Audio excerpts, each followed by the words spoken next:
this, so my greetings to Izmir. Hopefully you are eligible, and I hope you will find the answers and will appropriate information in the guidelines for applicants. And sorry for not to be able to respond to you in a level of detail as you might expect it. So, as I mentioned, and as you know from the experience, full application form is something that is much bigger, larger, as you wish, than the concept note.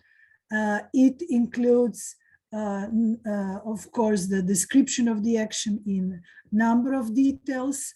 It includes the development of the log frame, for which we also have a separate format, and the budget elements, which is also separate, let's say, like format, since now you are entering data into online system as well. Anyhow, I made a presentation which covers all the all the topics, try to combine them as much as possible. However, of course, I'm not in a position at the moment to go into all details as I would like to, and in some another, maybe the capacity development activity that would be have more dedicated time and space for exercising and discussing and so on. However, please use this opportunity to write questions so I can actually respond. To them. That especially relates, of course, to the questions on the budget. This session, it always questions on the budget somehow prevails. Even I can actually share with you that many challenges at the level of the implementation actually refers to what is written in the part that is titled this description of the action, and whether it is implemented, not implemented, and so on. Our approach to this session is more from the capacity building point of view, meaning I will share the practical experience that I have in which I gained through the working on a number of projects, assessing and monitoring and evaluating grant contracts and the proposals, and challenges that I faced on the field. I see from the list of the participants, there are people that either attended some trainings or I visited them during the monitoring or some evaluation exercises. So anyhow, the standpoints that I will share with you are the standpoints from the practitioner working on the project. They're not official standpoints of the Commission. That was done in presenting of the guidelines for applicants.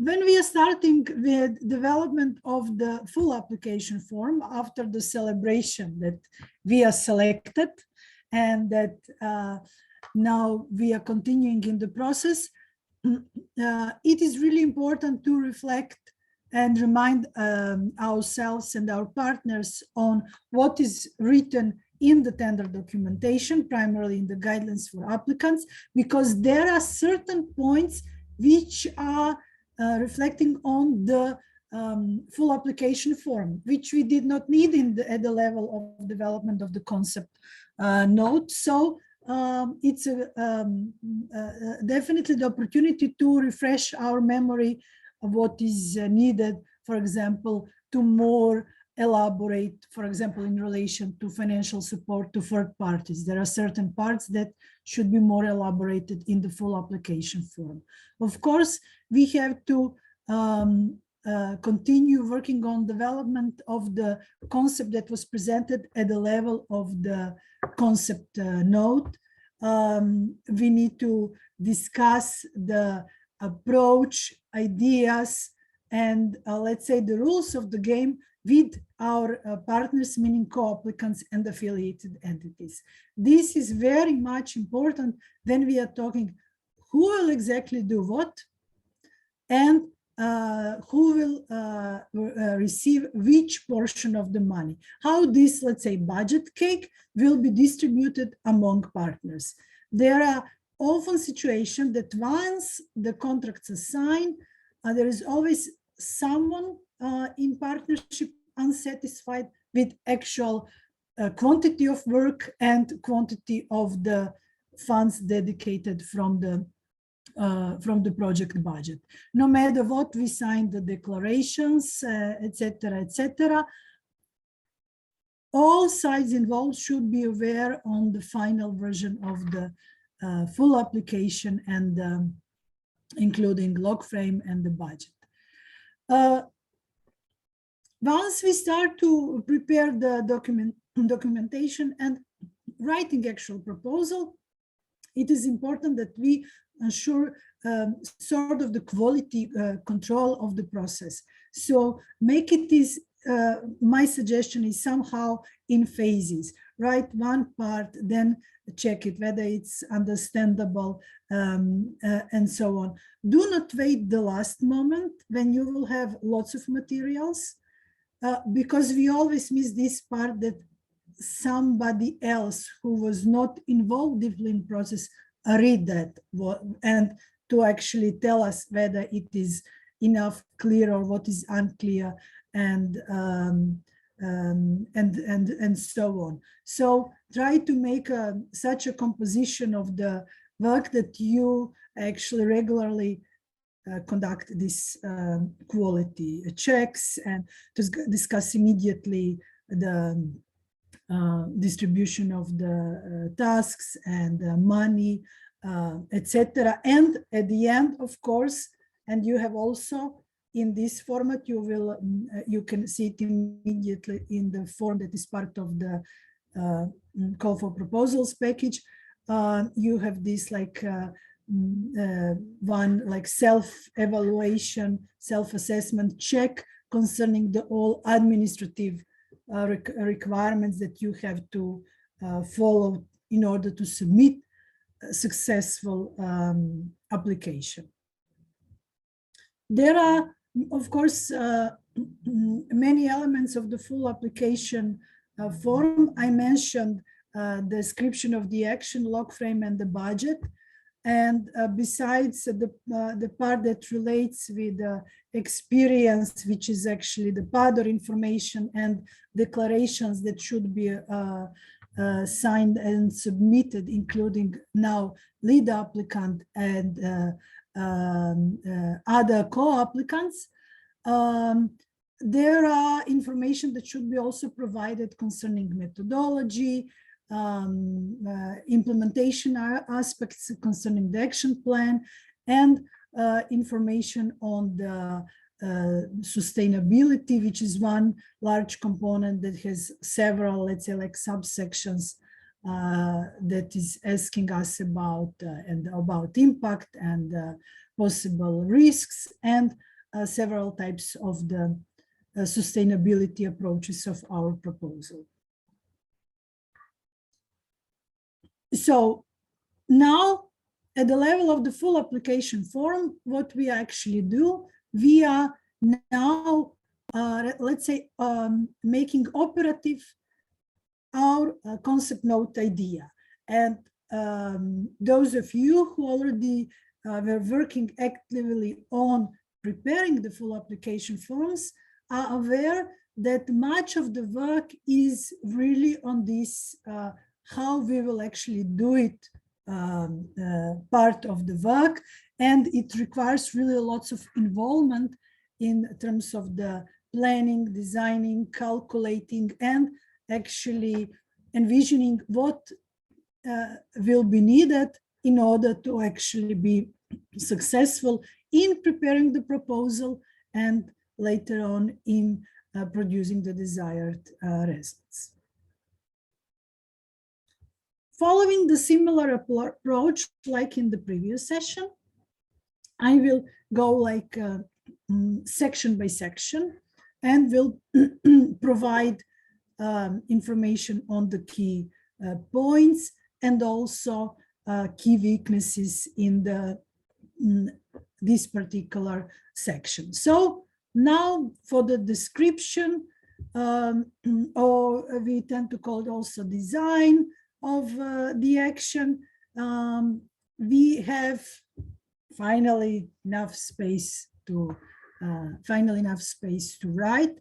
Some of the information that we presented in the concept note will be also requested here. So to actually, let's say, like refresh the reader and remind of the elements of the concept note, like it is information on the relevance and on the target group and final beneficiaries and so on. In this actually section now, we are also requested to present more information on the intervention logic, emphasizing the focus now on change, especially also in relation to target group and to final beneficiary.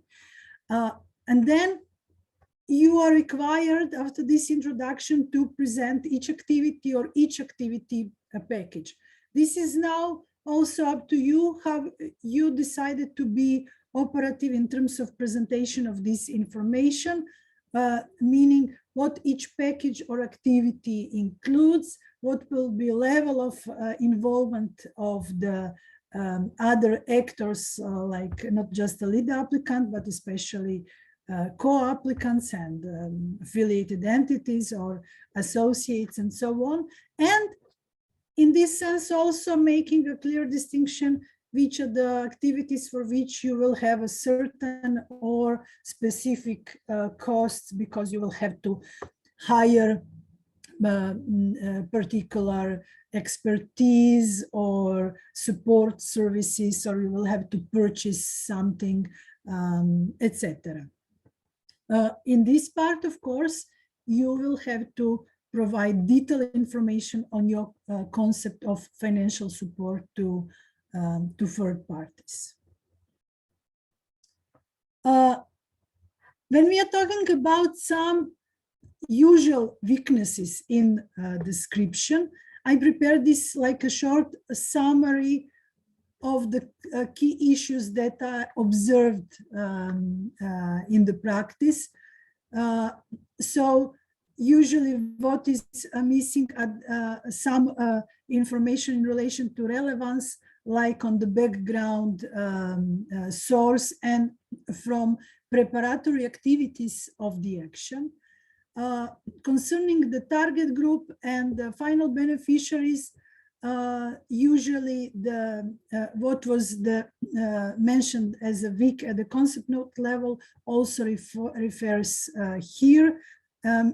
First of all, very often the clear division, description of each, for example, target group, final beneficiary, and often unrealistic quantifications, which of course often also reflects on the budgets, because depending on who is your target group and which type of the project you are, this might have significant influence on the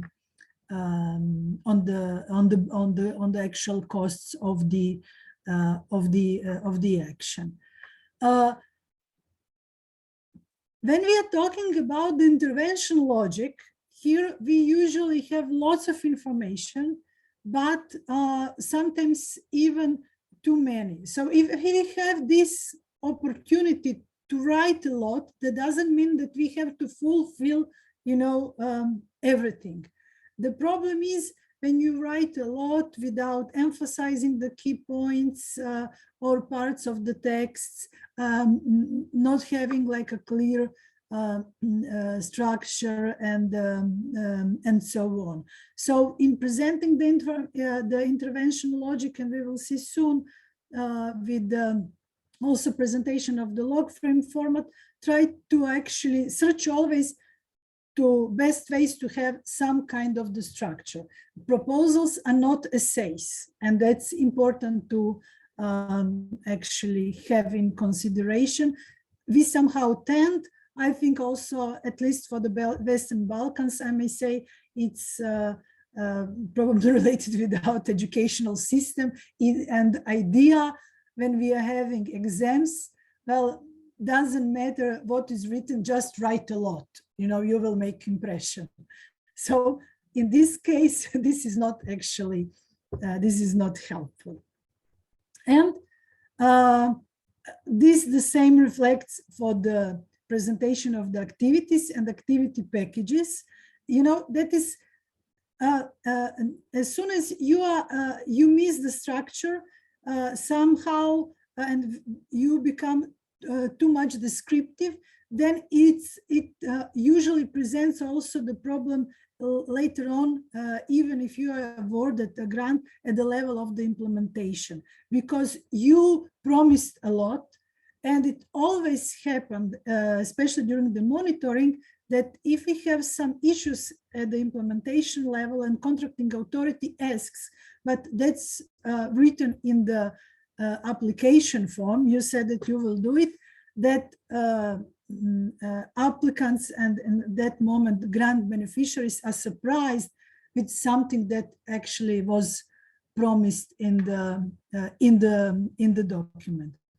On contrary side, I was just having recently in Skopje discussion with one organization which was surprised why auditors question selection of, let's say, some experts, something like that, because they said, but we actually wrote that in the description of the action. The point is that certain information which are part of the transparency of your project management, like whom you will select or hire to for subcontracting purposes, you don't have exclusivity because you put that John will provide the training. So that's a subject of the particular service standard procedure that you will have to implement. You will not be punished because of that at the application process level, but that doesn't mean that you can hire John just because you stated that in the description of the action. That's a difference comparing to when you should present which partner will do which part of the work. Okay.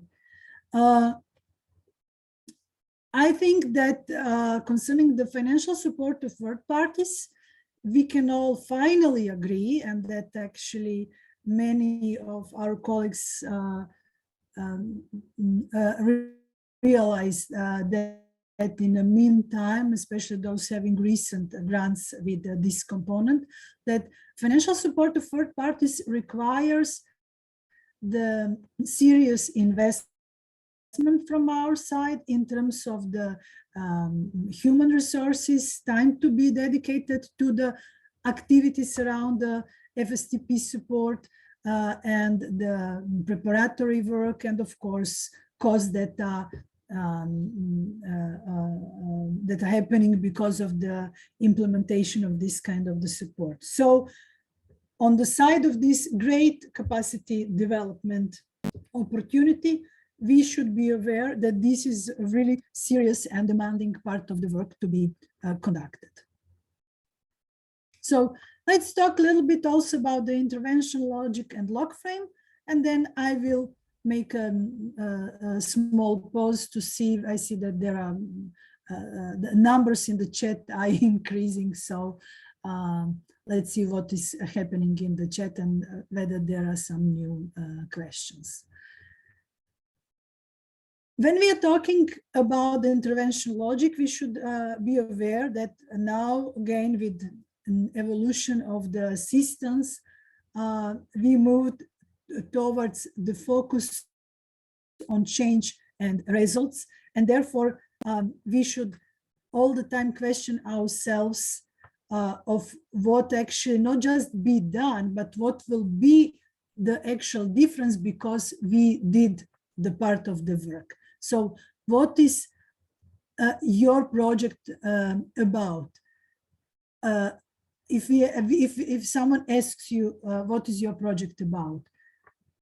Usually what we are responding is, well, we are going to organize a series of training events, for example, for unemployed youth. I'm using this example here for the purpose of the presentation. But the point is that we think broader, that we are actually, for example, this is just example, going to support actually national measures for youth employment by organizing a series of capacity building interventions. And of course, our target group will be youth. So it's a broader, it's a more at the level of the change than the actual training events that we are going to implement. The next slide presents the logical framework format, which also evolved over the time. It requires from us now a bit more information, especially at the level of the concrete values prior starting the project and targets that we want to achieve in certain period.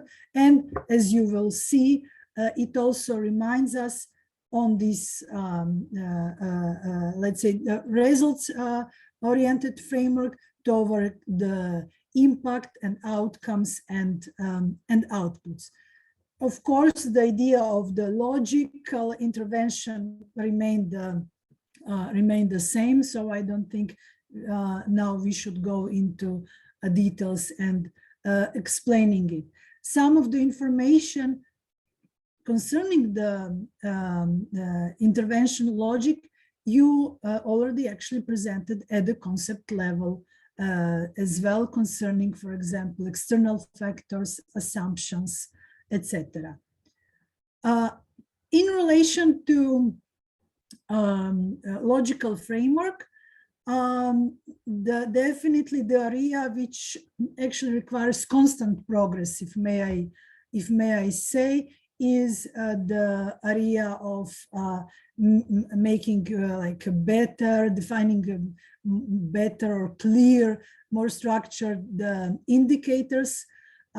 Usually the indicators that are defined in the proposals in our region are so-called output-based indicators, like we point how many participants were involved, or number of events held, or number of people visited our website, or number of likes on the Facebook. And usually what is missing is the response on this question, so what? So if you have so many followers, what that actually means to you of your project, or if you target to have so many clicks, why is that, important? What is specific or importance? What is importance of it?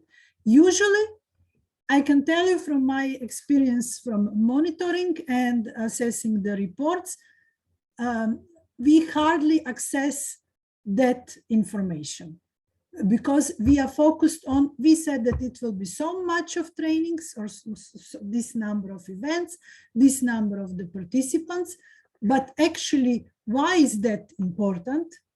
Actual response on so what? We are missing that. Information. It's not that we did not think about it and so on. Somehow we miss it when we were designing either the log frames or in presentation of the overall intervention logics. Anyhow, this reflects on something in monitoring that is then missing, because as a consequence of this, we are not developing the monitoring approach in our proposals. And of course, then we are not applying this approach during implementation of the grant contracts. And then usually, you know, some information for monitoring, let's say progress at the level of the target group or changes at the level of the target group are missing, or depending on the type of the project. I'm using example with the target group because it's the most easiest and something that is common to all of us. So if we trained 20 young people over the series of training events on how to, for example, develop a CV or find a job, so how we know that we actually succeeded? And that's what is the weak point in our approaches towards the development of the full application forms and intervention logic as such. Okay, as I said, I tend to say something, even I have nice slide prepared for it. So this is exactly the situation that is like a standard in our proposals. However, like follow-up, assessment of this, internal evaluation, and so on is missing. Majority of the work is focused just on the production of outputs.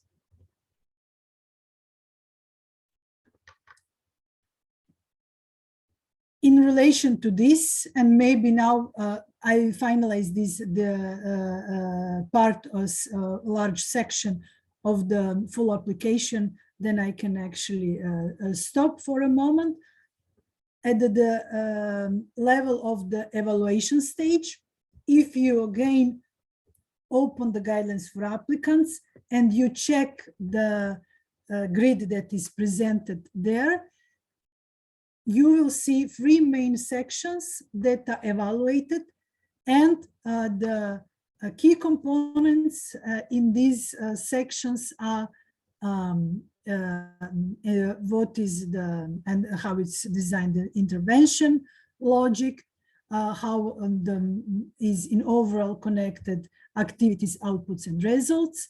Then how the log frame content is presented, and whether the preparation process is described. So that is why I'm saying it's usually missing at the beginning of the this section on the description of the action, because somehow we think that was already presented.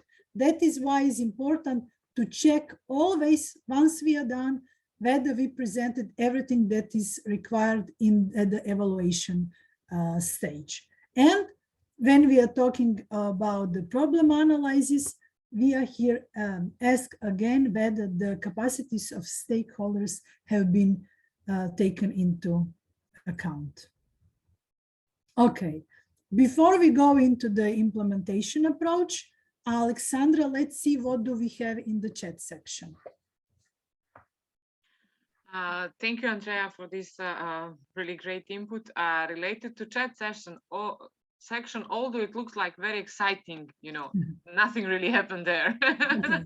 So we just exchanged some links, and some questions were raised about if we will share the presentation after this and similar things, but nothing really specifically and concrete as a question to be asked from you now. So okay, let's then move further, because the presentation is really huge. So it's like the one for the info session. And as you can see, there is a lot of information, and it's purposely why is that written like that. You can notice that I'm not reading I'm not definitely reading the slides, but the purpose is to actually leave to all participants and the interested public as much as possible to the point information on what actually what should be, of course, done, and what can be actually improved at the level of the designing, in this case, of the application forms. Yeah, you only have one comment that this was really helpful to evaluate previous full applications and spot what was wrong and what could be improved. So it's one. Exactly, exactly. So as I mentioned previously, I'm aware that majority of the participants of the session, and just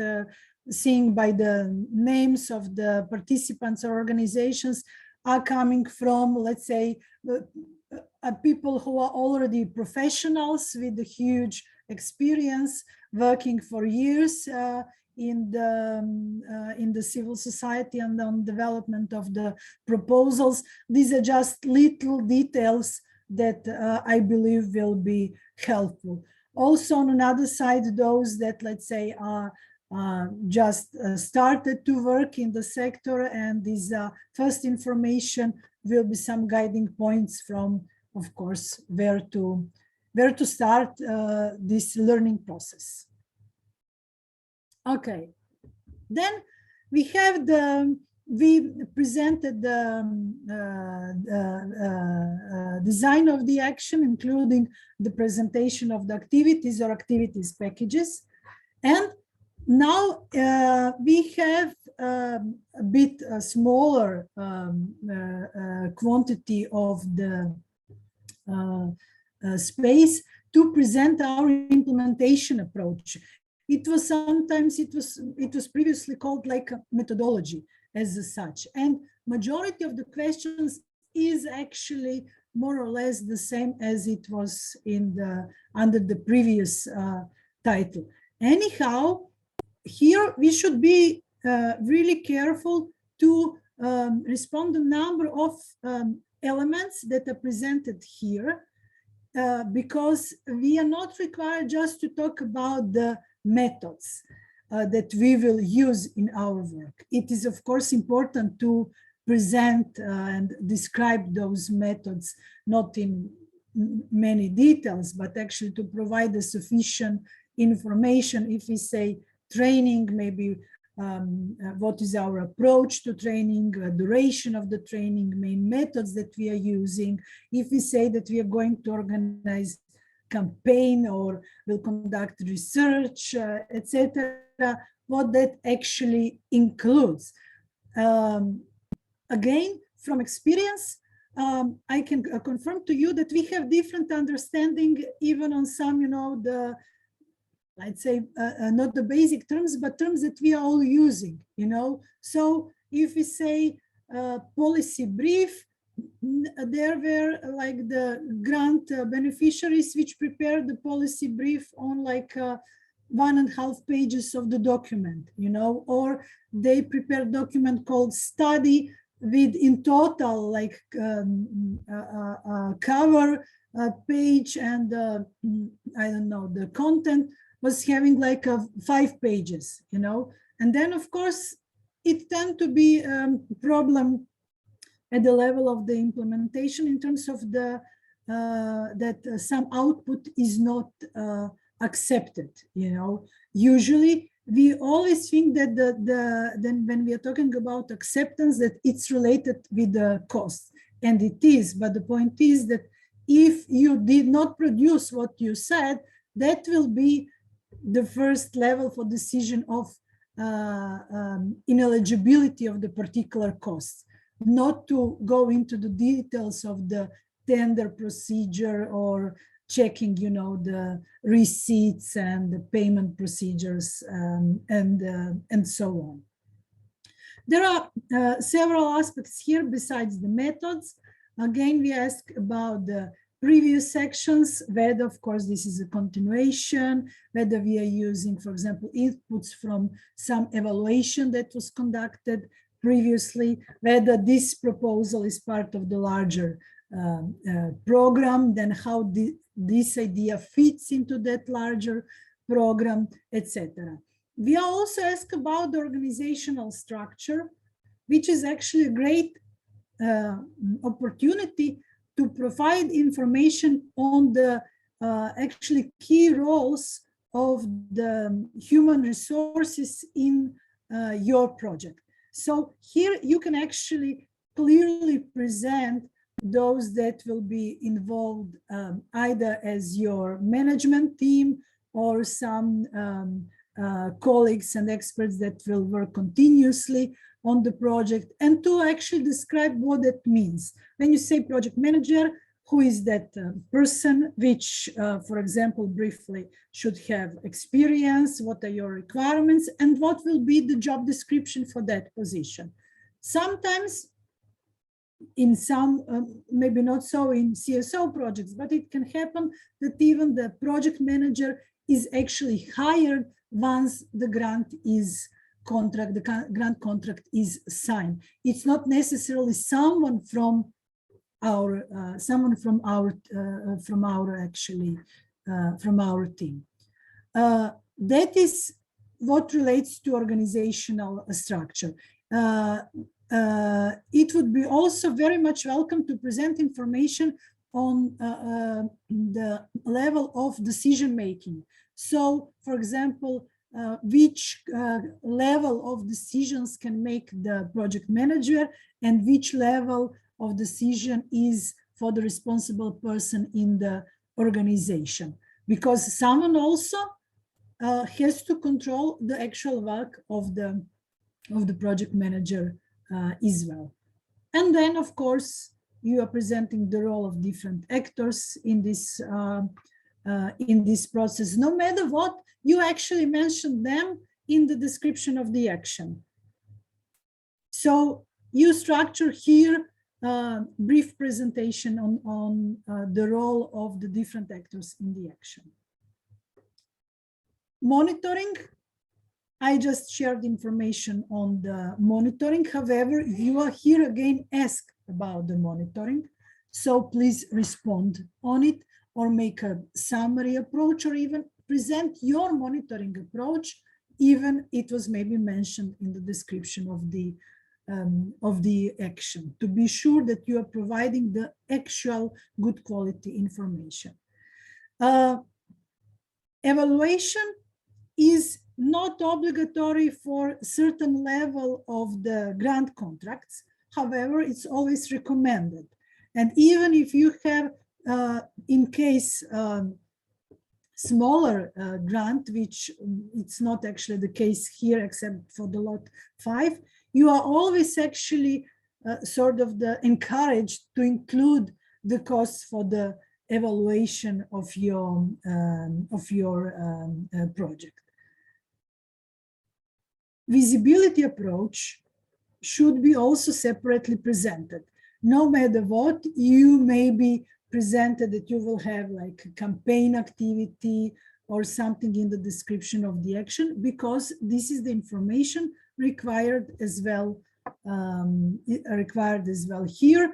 As I mentioned during the info session, there are certain visibility requirements. They are presented in the this so-called EU Visibility Guide, and Alexandra already shared the link with you on that document, maybe even, and the document as well. This is also important as all other elements, like an evaluation and monitoring, etc., for actual design of the budget and calculation of the costs. Because very often, if, for example, some particular activity is not presented in the description of the action as activity, we tend to actually forget that we might have costs, for example, for monitoring activities, evaluation, etc. Some main weaknesses, more or less, I presented, of course, now already. And even during the day. So be clear on the key methods, present them, also refer to previous sections and participation in larger program and so on, and also presenting the organizational structure, role of actors, and also your monitoring and evaluation approach. Very often comment concerning the visibility of the projects at the level of the implementation is that yes, they are fulfilling all requirements, but some overall visibility and communication approach is missing. So we ensure that we have the EU flag, that we have all titles and texts and so on, but the communication, especially with the wider public, on the significance of the EU support or promoting some messages in relation to the objectives of the call is usually actually missing, and it's definitely an area that can be also improved. And the topic that we were always having lots of discussion, what is the level of the, what is the type of the information to be presented here? It's indicative action plan in case of now projects that we are defining, since they will have longer duration. We need to provide more detailed information for the period of first 12 months. And then, of course, more, let's say, general description for the other months, since the grant beneficiaries will be submitting the progress reports, and they will require then they will require then to present information for the future period of each new period of 12 months. Here we are not going into details, usually writing the main title of the activity or group of activities, or dividing them between preparation and execution, and who is actually responsible for managing them. That's that implementing body. When we are talking about months, we are writing the month 1, meaning it's not the January, it's the first month of the project implementation, which can be, I don't know, like September this year or December this year or some other time next year, depending on signing of the grant agreements and actual plan to start with the implementation of the actions. At the level of the evaluation stage, you can see again 3 main sections that are evaluated. And in relation to action plan is whether it's clear, feasible, and realistic. We were having discussion about it previously. Then concerning the monitoring, whether the system, not whether it's established, whether it's effective and efficient monitoring system planned, including also the evaluation. So now you can see maybe some of the reasons for the lower scores on previous applications concerning what I just mentioned, that what is usual weakness in concerning the monitoring approach of the project proposals.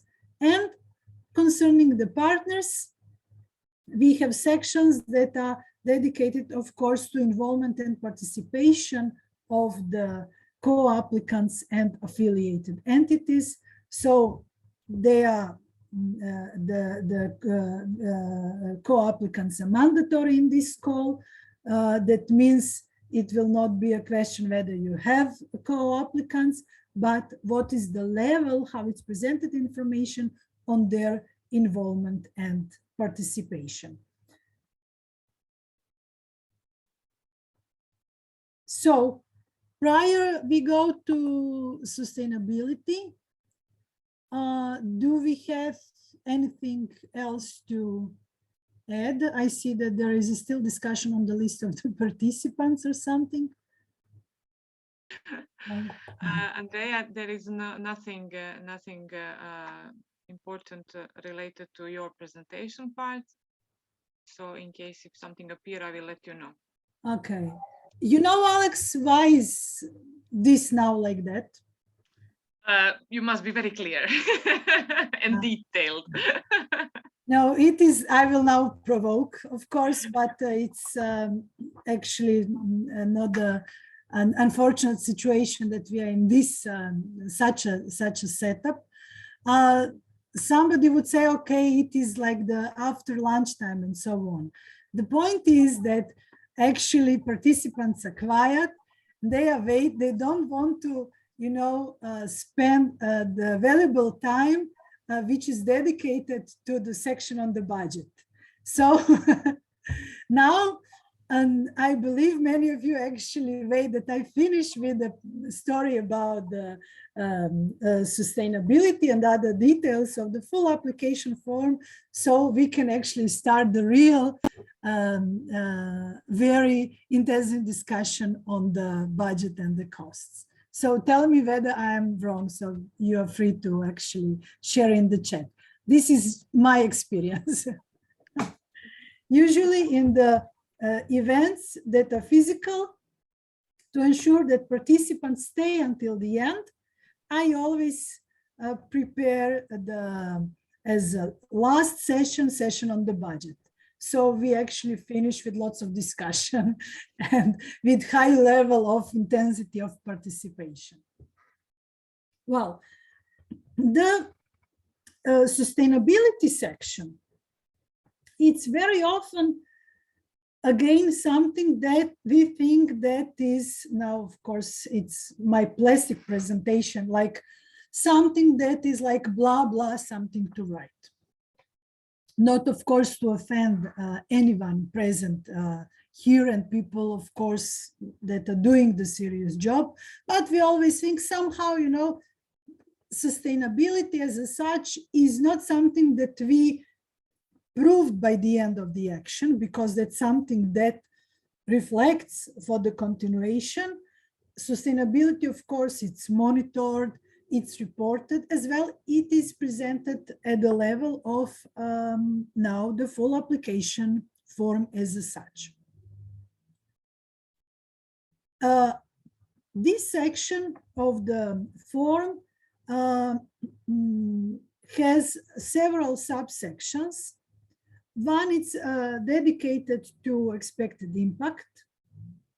One to actual risk analysis in relation to the implementation level. So the risks that we think that might actually occur during the implementation.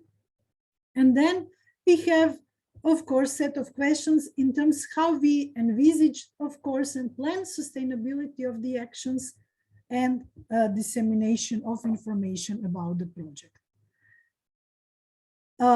Concerning the expected impact, it relates the most concerning the target group and the final beneficiaries, and of course, improvement of their position. It can consider, you know, different situations and areas, including and technical and economic and social, and of course, policy level as well, like in case of the, for example, improved legislation as such.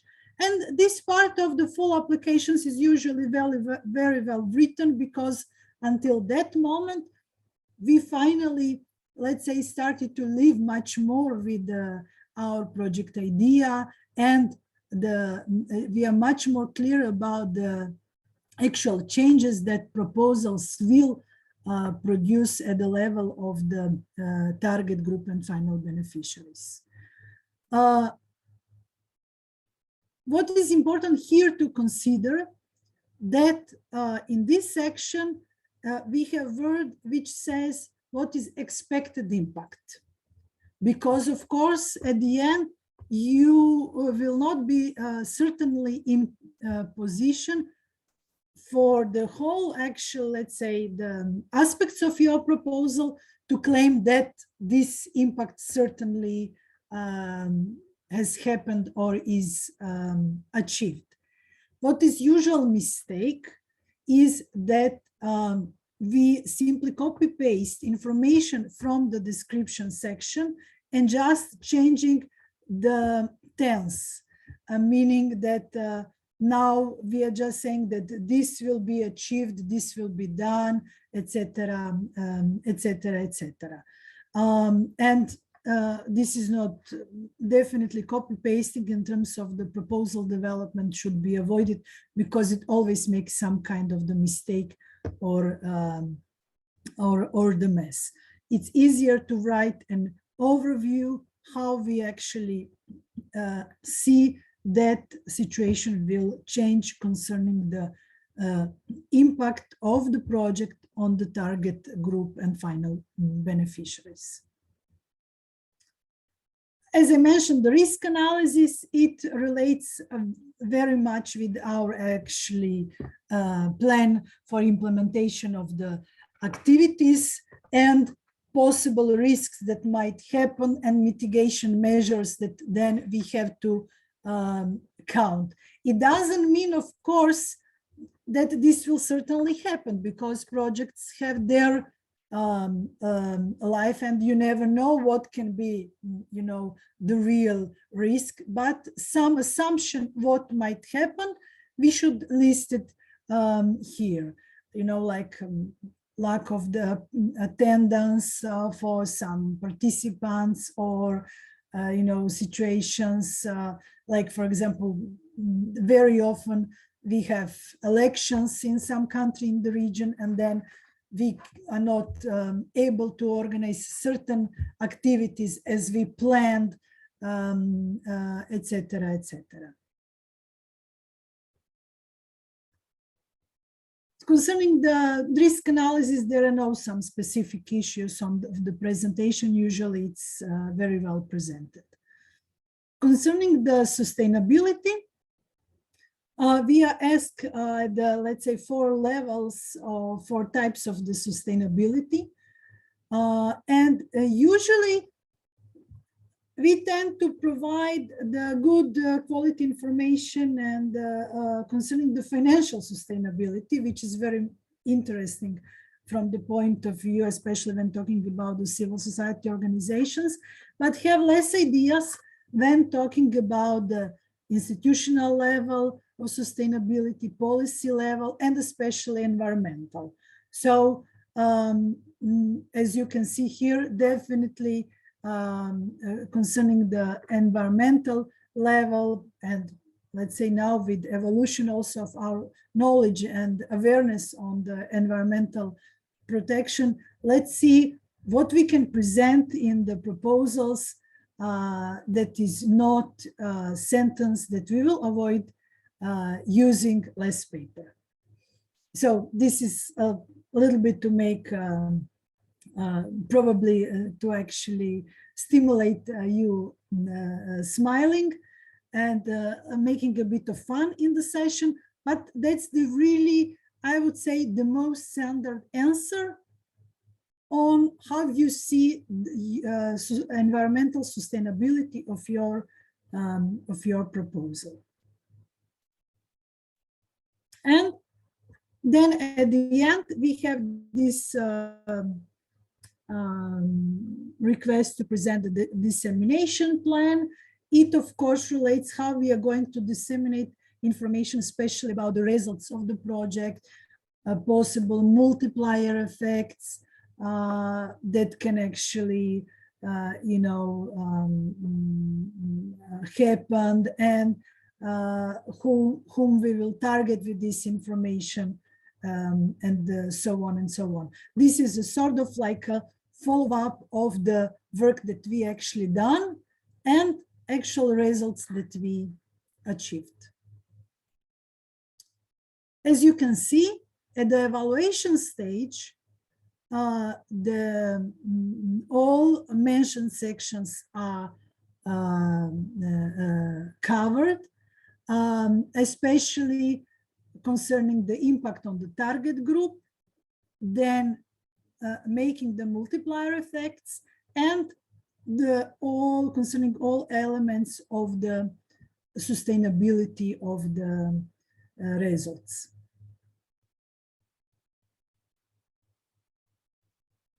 Okay. Are you ready then?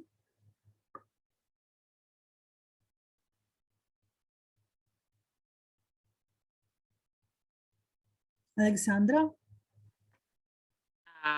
Well, related to all that you said, people are very, I would say, more clear. Yeah, we have only the request from Zoya. Yeah. Okay. I don't know, maybe if you can also read it, please. More clear explanation on this part. The action plan for the first 12 months of implementation should include sufficient detail to give an overview of the preparation and implementation of each activity. The action plan for each of the subsequent years may be more general and should only list the main activities proposed for those years. To this end, it must be divided into a 6-month period. Does this 6-month period refers to 6 months for preparation phase, like inception, and then implementation? Well, no, it's actually, these are like a sections. So the 6 months of the inception phase would be very long, very long inception phase, you know. So if you divide activities for the preparation and the execution, definitely you have to spend more time on the execution than on the preparation. That's definitely. This example is actually, definitely you will have to provide detail for the first 12 months, and then for each subsequent period, which might be then 6 months or 12 months, depending on the duration of your project. The idea is that now, let's say that we are developing the full application form, you don't have to provide in detail information on the action plan for the second and the third year. You need to provide detailed information for the first year, for first 12 months. That is what is actually now requested. And for the other years, you are providing an overview, not the detailed division for activities per month. That's what is that it is. Okay. Maybe just as a reminder, if you open this application form on page 6 and 7, you have this. I think it's very clear when you open. What Yes, because here is everything squeezed for the purpose of the presentation. But Zoya says that it is. Yeah, I sent the application form via excellent. chat, so you can check. Excellent, thank you, Alexandra. So, are you ready for the budget? Yeah. Okay. So, in the last half an hour, let's actually present the structure of the budget, the key components, and already information presented, requested, etc., etc. Okay, I see the first reaction. Oh, no, that's Alexandra is working. Okay. Concerning the overall approach, as you may notice, I actually sort of proposed some overall approach concerning the concept note and overall approach to full application form, and now also to budget, the budget development. And I know that it's annoyed listening Andrea the whole day and listening again, review guidelines for applicants. But now that is the point of this part, again, to check on the information of the eligibility of the costs and the costs that are not eligible when you are, of course, approaching to structuring your budget as such. What is important to know, and I know it sounds as a basic, but somehow, as you can see, I still have a need to share the information. The budget is not the wish list. So budget should be prepared primarily based on the description of the action. That's our starting point. And of course, checking the actual the costs for the particular, the activities or amounts of costs for particular services in partnership with our finance manager or our accountant, depending how you actually structured, and in cooperation with other partners, since some costs might be different from country to country for the beginning. Also, it might be differently calculated at our project partners, etc., etc. Usually, the request when we are talking about the budget, and especially in the workshops on reporting, I'm requiring that we have a presence of the person that will be responsible for the program and person that will be responsible for finances. Because very often we have like a clash of the two worlds, meaning that usually program people, they have their ideas, and finance people, they have, how to say, they micro world and what should be definitely calculated. And then we are missing the connection of the budget with the actual activities. And therefore, sometimes some costs are not listed in the budget, but they will occur because they were presented as part of the activities. And also it might happen opposite. What do you think? When you say that you will do something, but you didn't put that in the budget as a cost, what is the situation? Whether you have to do it or you don't have to do it.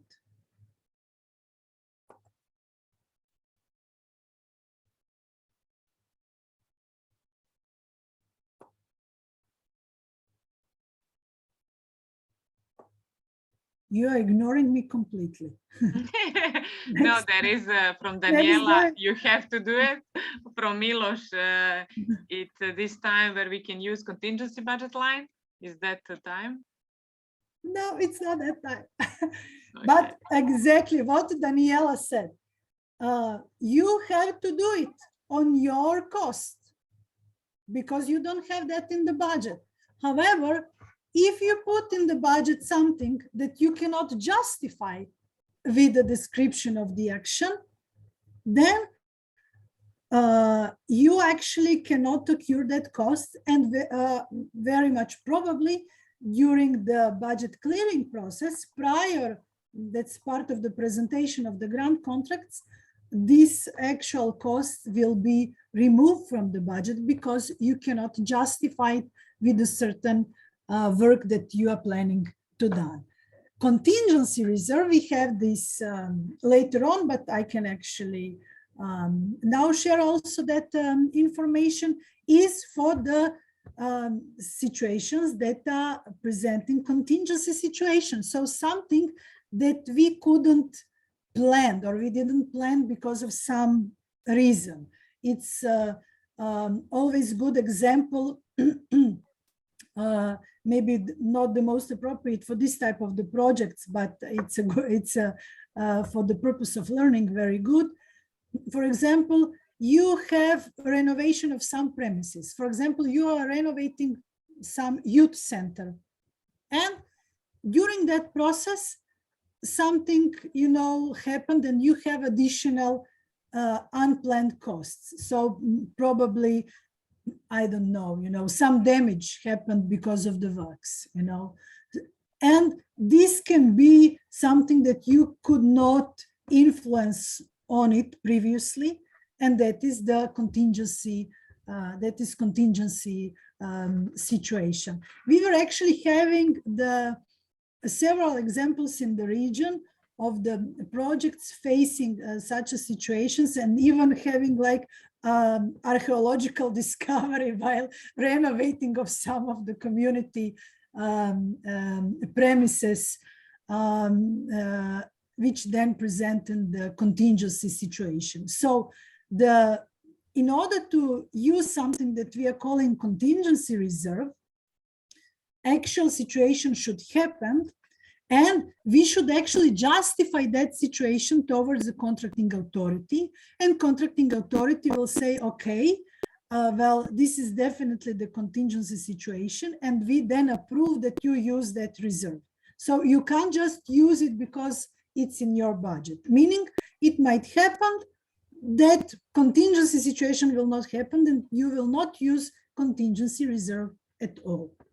So, and of course you have to plan the reserve if you want to actually use it as a or think that will something happen, so that you have to plan it. It can be now when I'm thinking about the examples, I don't know, maybe organizing some event and it was not planned that participants, I don't know, or representatives from some country will join or participate. For example, you plan that everything will be in English, but then you reach to also involve some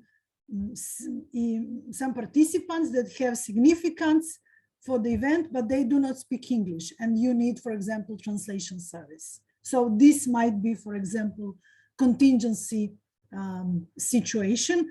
And I remember it was one project I was actually monitor, which was having, for example, situation, and that was, for example, approved. Of course, these are just examples, and it's always from situation to situation, from project to project. Definitely take your time to learn more about the guidelines for simplified cost options and how to present different types of the costs. This is one annex to the guidelines for applicants that you can also download and also review. Maybe there are some certain also workshops on these by resource centers and etc. Okay. In overall, also one important information here, we also have this guide on VAT exemption. VAT as such is not eligible cost. Practically, all IPA 3 beneficiaries can be exempted from the VAT. The procedure is different from country to country, and that's why the guide as such is developed. That means, again, that's something that you should, if you're not informed about it, you should further learn about it. Consult also with the national resource centers or other similar organizations in your country, because that might be specific of the national legislation as well. And you actually should calculate, that means majority of the costs in their net value, except the costs for the salaries and honorariums to physical persons, because those taxes are eligible taxes. They are not treated as VAT. Okay. Main elements of the budget form. We have 3 working sheets, 3 sections. One is called budget, where we are actually presenting what we have in our mind when we are saying the budget, the actual numbers and actual costs. In the justification, we are providing information how it's related with activity, how it's calculated, where we found information on the actual costs, or especially what I was saying in the previous session, in case the cost is higher than usual, why is like that, and so on. The last working sheet is just a summary of estimated costs. It's of course important that is connected with the total values from the this working sheet number 1. This estimation summary provides information on the total eligible costs and our requests for co-financing and related information. I will now go into each so-called budget heading, which is presented here, like these 6 main budget headings. It's important to know that you can present costs per types, per unit, unit value. Of course, you should calculate the total cost. You should use in presentation the 2 decimals, and of course, always calculate with appropriate formulas for calculation of the costs.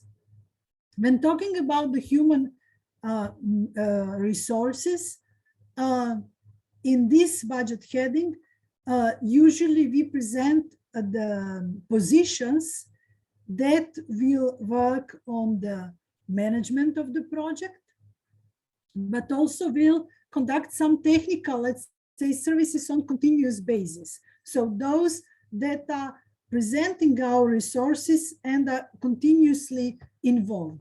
Usually the services which are, let's say, like one-off services, like some training or preparation of publication, design, facilitation, research, etc., are presented under the budget heading 5. Budget heading 5 is titled Other Costs and Services, and usually considers lots, like huge number of different costs for different types of the services. Under the human resources, we also calculate, in case of travel of our staff, per diems for missions and travels. Here, please consider what are the, let's say, national legal requirements when you are actually covering such costs. It might happen that they are part of the additional taxation in particular countries, so you might decide to calculate these costs differently, not to go now into all details of the per diems. The most important and usually confusing part on how information should be presented concerning the actual involvement under the human resources. So we are always presenting usually the costs of engagement of person per month, and that month is our actually unit. So for example, we have here example of project manager who is working 100% on the project, which means for 24 months, for example, let's say that is duration of the project. And the value of this, the gross salary is 1,000.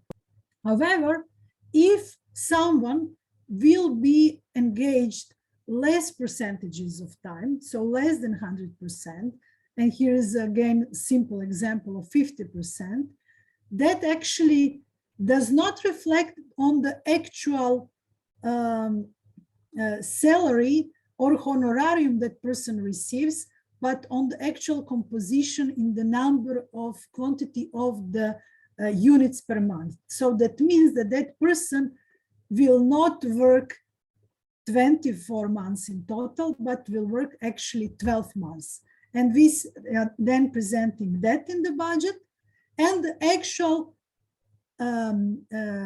amount for the salary or honorarium in gross amount per month. So it's not like 250 per month, it's actually, let's say, like in this example, 500 for period of 12 months. What we are now the transferring concerning the percentage is the number of units, and in this example, that's actually the number of months. When we are talking about the travel costs, we should actually try to define as detailed as possible where we are traveling, who is traveling, or how many people is traveling, and whether using what is the travel destination, of course, and whether we are using cars, or this will be flights, or some other, of course, economically accepted way of traveling. In case we are contracting transportation service, this should be clearly indicated. Everything that we don't have space under the this so-called working sheet number 1, we should provide information in the section where we are justifying each cost that is actually listed. When we are talking about the budget heading on equipment and supplies, it's important to know that this, we have one subline which says purchase of rent of vehicles, not a transportation service. So if we are using transportation service, that's not the same as when we are renting a vehicle that we are going, you know, to drive. And of course, here actually this relates for the different types of the equipment and supplies. So it can be a furniture, it can be some equipment like computers or machines or tools, etc. What is here important to consider that when you are purchasing, especially some kind of the equipment, like let's say computers and or some machines, please consider what else you actually need in order that this equipment will really function. So once you, how to say, you purchase computers and then you realize that you need some additional spare parts, you know, you are missing keyboards, for example, or there were situations where organizations were purchased, for example, some vehicle, car or van, and then they realized that they don't have additional funds for registration. So consider not only buying the actual thing, but what are eventual additional costs that may appear and that are needed when we are talking about the buying the equipment especially. And of course, it's in overall important that your approach to finance management is transparent concerning the tendering process, not just for the equipment and supplies, but also for other services. But we somehow always think that just the tendering is important for the equipment.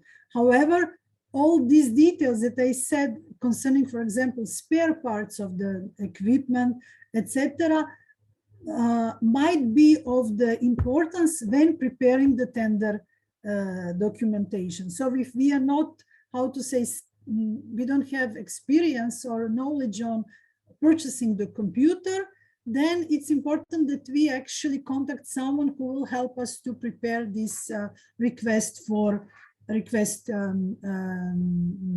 offers, and be realistic here. I remember it was the one project in the region where the partner from developed EU member country prepared such a tender that the beneficiary could not find such equipment in the region, or those possible suppliers who could actually find it on the market, they offered, of course, the huge, enormous price for that equipment. Yeah, and for example, the beneficiary calculated the average price for some PC. Then we have a budget heading on the costs of operating our local office that is either established for the management of the action in the region or particular countries, or depending how we actually set up the management of the project. Sometimes it's allowed to actually be part of the existing office. Sometimes this is not allowed. This will be the question for the contracting authority. Really, the practice from the region is different. Few just remarks from the practice is that, of course, you should be aware in case you are renting the premises from the physical persons to have proper contracts. If you are renovating some premises, to be sure who is the owner of the premises and what will be with those premises once the implementation of the Garant contract ends. And coming to the end, and other costs and services, as I mentioned, are very much actually presenting this direct implementation of the activities, and they include number of the costs like presented here, like the cost for conferences, translations, etc., etc. Here, for the purpose of the example, it's presented how the costs can be defined for some, for example, particular activity, and for example, for the engagement of the expert, you may calculate engagement per contract, or it can be also per day. Everything that we did not succeed to list between budget headings 1 and 5, we still have space to actually list under the budget heading 6, which is called other costs. Usually here, some costs for the renovations are presented, but also, for example, for the FSTP, you will present here to be, for example, more clear and so on. Anyhow, if you presented particular costs in the, let's say, not appropriate budget heading, this is not a reason for you to be rejected. So this will be clarified during the budget clearing process. In that process, actually the all costs, let's say, will be questioned, their justification will be checked, and if something is, let's say, written under the 6 and actually should be under the 5, you will be instructed to change that. So you don't have to be afraid that this is the matter of the let's say, rejection of the proposal as such. After presentation of these 6 budget headings, we have some budget headings which relates to calculation of the all costs that are presented between 1 and 6, and they present direct eligible costs. That means if you put something in the budget that is not eligible, you will be required from contracting authority to remove it from the budget. So your final budget version will have only direct eligible costs in the sections 1 to 6. Based on that amount, you will calculate indirect costs as well as contingency reserve costs. These are costs in the certain percentages as a lump sum. You are not defining them in detail, and they are here written as maximum. So you might ask for maximum of 7%, but you can not request them at all, and you can request the percentage lower than 7. The same is also in the case of the contingency reserve. This is, not to be confused, this is a format. So you might have here like contributions in kind or mention volunteers work, which are not eligible, eligible costs, but this is the format for all actions. That means you will simply ignore, or maybe even in online version will not be presented as well. I can't say with the full like 100% how this looks like at the final version. Anyhow, you should be aware that they are not eligible costs. And then, as I said, you are presenting the clarification and justification.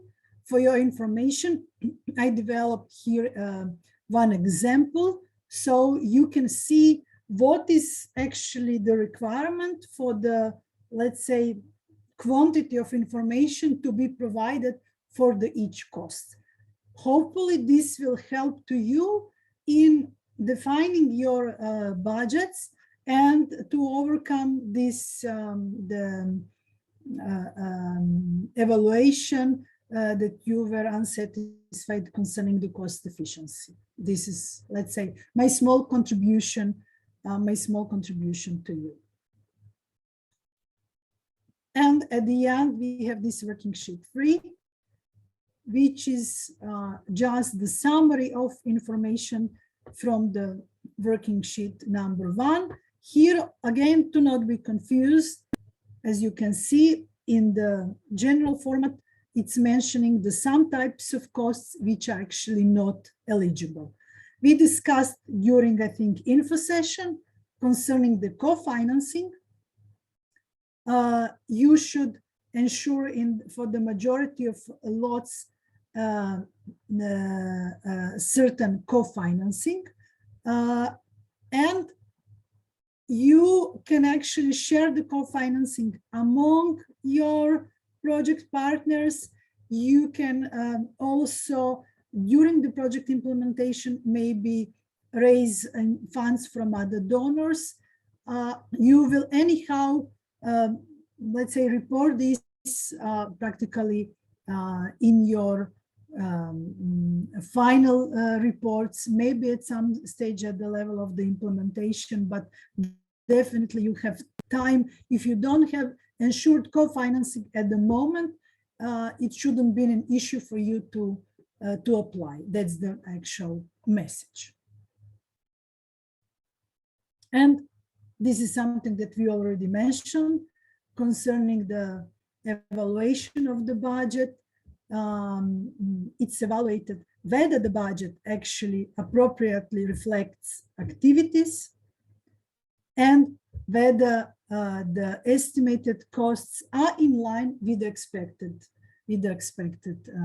results. This is this cost efficiency that we were discussing.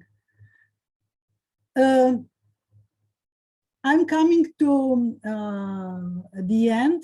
Alexandra, I see like 7 information in chat, but I'm not sure what do we actually have. Mm-hmm. There are some comments, but also some questions. There are 2 from Tanya Volarev. One is you explained if the project assistant works 50%, how to put it in budget, but her question is if the person is working 50% of his time all 25 months, during the whole 25 months, how we should put that inside. Well, exactly. If the person is working on the project 50% in the period of 24 months, then this will be presented as 12 months. That's the yes. Okay, so it's not 50% of the salary, it is % of the time. Exactly, that's what I was talking about. Yes, yes. Okay. Is it possible to buy a new car for Andrea and Alexandra? I'm joking. Is it possible to buy a new car in categories purchase? Well, I will actually tell you that I prefer to have a driver instead of the car. Meaning driver with the car, so I don't have to worry about anything, especially about the car. Well, in general, the response on this question is if new car is needed for the action to be to achieve its impact, then this is eligible costs. So that's how you should think about the costs in overall. So when you say that you need a new car, you actually have to explain why do you need a new car, how this new car will serve to the purpose of the project. And then you go into discussion. That's the discussion on the justification of that cost. the buying of the vehicles, it's not listed as ineligible cost. That means that you can actually present it and you should justify that cost. There is also a question about Prague rules. So the question is, do we have to refer to Prague guidelines that is issued the same year when the contract is signed? For example, if we sign contract in December 22, afterwards, yeah, should we execute? You are referring, yes, sorry for interrupting you because I know what the person is asking. So I'm sorry, Alexandra. You are referring to the Prague version, which is relevant when the call is published, not when the contract is signed, because your grant contract is part of the current call, and meaning the current version of the Prague. And that's how you're referring. As part of the call documentation, annexes that to be consulted in relation to the call are the standard documents of the grant contract that will be signed for those that will receive grants under this call. So you're referring to the version of the Prague that is valid now for this call. Great, thank you. And there is also one question from Tanya, but I'm not sure. She asked, what can be co-financing? So I'm not sure what she means. Yes, I know what Tanya means. Mm-hmm. Yeah, now what I can actually provide you with the information, the co-financing is actually covering the percentage of the total eligible budget of the action from different sources. From the experience, and there were several people asking, I think that already during the day, whether for example, the costs for salaries and so on that are maybe covered from different sources can be presented as a co-financing. I assume that this will be also allowed here. I am not sure at the moment. This should be communicated with the contracting authority. That also means that some another source of the funds should be available. So if, for example, another donor is covering the certain percentage of your work on this project, that very much probably will be accepted as a co-financing, but it's not the final, let's say it's not the final answer. Yeah. Okay, so that's it. We don't have any more comments. Excellent. So the latest, I will not again. Okay, there are two more just arriving. We have to We can do it finish later. anyhow because we are now like overtime for 6 minutes, just to respect the time. The final notes on the reminder on registration in PADOR and reminder of submission of required the documentation to be filled and signed, like declarations of the applicant mandates for the co-applicants affiliated entities, then this self-assessment form that I mentioned during the info session and so on. Anyhow, consider this the sort of the what you have like a checklist for your reminder to check whether you actually filled in all required sections, and especially at the level of the full application form, whether you downloaded all required documentation. This is important in relation to evaluation of the financial and operational capacities, because if you are if you scored for lower than 12 points, then practically you immediately, you immediately rejected no matter what on the quality of your proposal. And if any of this section is scored as 1, you again immediately the application is rejected. Okay, let's see these last two questions.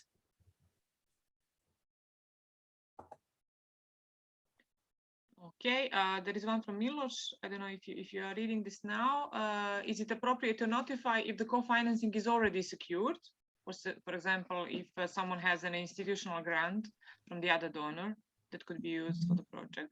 Well, how to say, now you don't have to notify. You are actually just pointing out what will be the percentage and amount of your co-financing. However, I can actually share with you example, and it's exactly from the region. I think it was in Serbia. The auditors actually challenged the organization concerning the co-financing from the another donor in terms whether the another donor was aware that is actually co-financing a particular EU-funded project. So if you have institutional grant from some donor, it is also important that you communicate that you will actually, for example, present that investment into your organization as co-financing for the EU project. Be actually careful, be careful with that. Yeah. Mm-hmm. And there are two more things. Actually, Tatiana, pardon, it's again asking, maybe you can clarify more. Somehow, is this what you say, that you are not sure if the salaries can be accepted as a co-financing? Yes, that's what I was talking about. Exactly. Yes. Mm-hmm. Yes. And the second thing is, since the project is 36 months, how is the financing of EU contribution pre-financing? Probably installments or this? This should be actually checked in the, I think, in the presentation of the grant contract. There were certain the usual pre-financing ensured for the usually period of 12 months, because then it is after that period the grant beneficiaries are submitting the interim reports, including narrative and financial reports, and based on that the new installments are calculated. So I suppose this will be also the subject here as well. Yeah. But these are now the details that can be checked with the contracting authority, and especially at the level of the questions and answers for the submission of the full application process, since such a questions and answer process will be also the timing and email address of the DG NEAR available for that period as well. So it's not something that concerns now the development of the applications. Yeah. Okay, so that's it. Mainly only there were a couple of people asking again about the presentations. Are we going to put them on a website or also send them via email? And also, is it possible to get recording of these sessions? Well, our plan is to definitely publish presentations on the website. Also, it is a plan to publish recordings. If I actually look well, I have to check that. Kidding. The idea is also to publish recordings, but is also subject of the approval. But in overall, it was the idea that the sessions are publicly available on our website. What is for sure, the presentation will be shared at least with all of that actually registered for the participation at the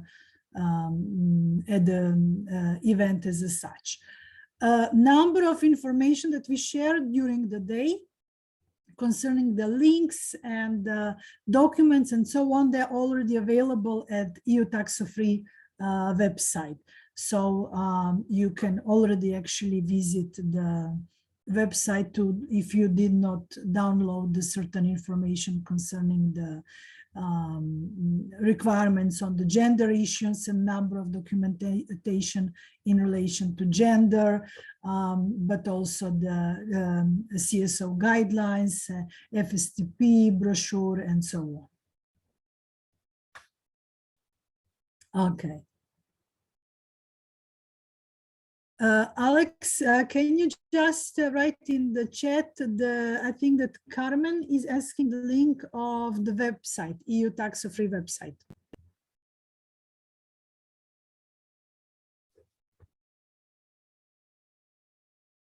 Yeah, it's shared.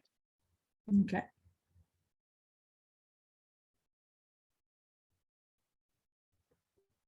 Well, while Alex is writing the web address of the EU tax-free, I also want to thank you all for actually staying with me until the end, especially those that were present at all three sessions.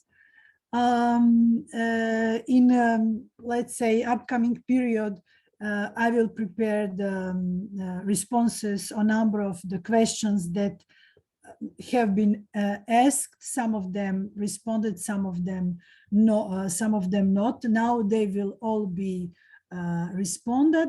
As you were also instructed during the info session, also certain questions that you have for contracting authority, you can also send to their email address. The email address is written in the guidelines for applicants, so you will find it. You will find it there. Please just consider that you don't have so much time because the deadline for submitting questions towards the contracting authority concerning the concept note stage is now until the 3rd of May. So thank you all once again, and I wish you the nice rest of the day and great work on developing of your proposals. Wish you all the best.